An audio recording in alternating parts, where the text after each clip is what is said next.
പയ്യൻ തോണിയിലെ ആകാശത്തേക്ക് മുട്ടിക്കിടക്കുന്ന ഏണിൽ കയറാൻ ഒരു മോഹം. അവന് ഒരേ ഒരു സ്വപ്നമുണ്ടായിരുന്നുള്ളൂ, നക്ഷത്രത്തെ കാണണമെന്നുള്ളത്. അങ്ങനെ ഏണിൽ കയറി മുകളിലെത്തിയപ്പോൾ പെട്ടെന്ന് അവൻ്റെ പിടി നഷ്ടമായി. അവൻ വായിൽ പാർക്കാനായി തുടങ്ങി.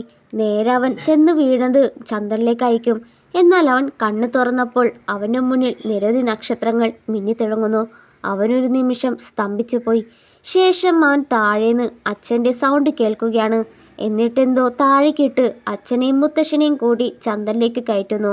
അച്ഛനെയും മുത്തശ്ശനെയും കയറ്റി നക്ഷത്രമൊക്കെ നീക്കം ചെയ്യുമ്പോൾ പെട്ടെന്നൊരു വിചിത്രമായ ശബ്ദം കേട്ടു. തിരിയുമ്പോൾ ഒരു വലിയ തിളങ്ങുന്ന നക്ഷത്രം അവരുടെ നേരെ പറന്നു വന്ന് വീഴുന്നു. ആവേശം തോന്നിയ അവൻ ആ നക്ഷത്രം വീണെടുത്ത് ചെന്ന് നോക്കുകയാണ്. എന്നിട്ട് മുത്തശ്ശൻ്റെയും അച്ഛൻ്റെയും ചൂല് വാങ്ങി അവർ തർക്കിക്കുന്നത് കണ്ട് നിൽക്കുമ്പോഴാണ് ആകാശത്തുനിന്ന് വീണ്ടും ഒരു വലിയ നക്ഷത്രം വീഴുന്ന സൗണ്ട് കേട്ടത്. അത് അത്ര ഭാരമുള്ളതിനാൽ അവർക്ക് എടുക്കാൻ പോലും പറ്റുന്നില്ല. അതിനാൽ അവൻ നക്ഷത്രത്തിലേക്ക് കയറി പോക്കറ്റിലുണ്ടായ ഒരു ചുറ്റിക കൊണ്ട് ഒന്നടിച്ചത് വലിയ നക്ഷത്രം ചെറിയ നക്ഷത്രങ്ങളായി താഴെ വീഴുകയാണ്. ശേഷം അവർ നക്ഷത്രങ്ങൾ ഒതുക്കി വെച്ച് വീണ്ടും തോണിയിലേക്ക് യാത്രയായി. വീഡിയോ ഇഷ്ടപ്പെട്ടെങ്കിൽ ഒന്ന് ലൈക്ക് ചെയ്യണേ.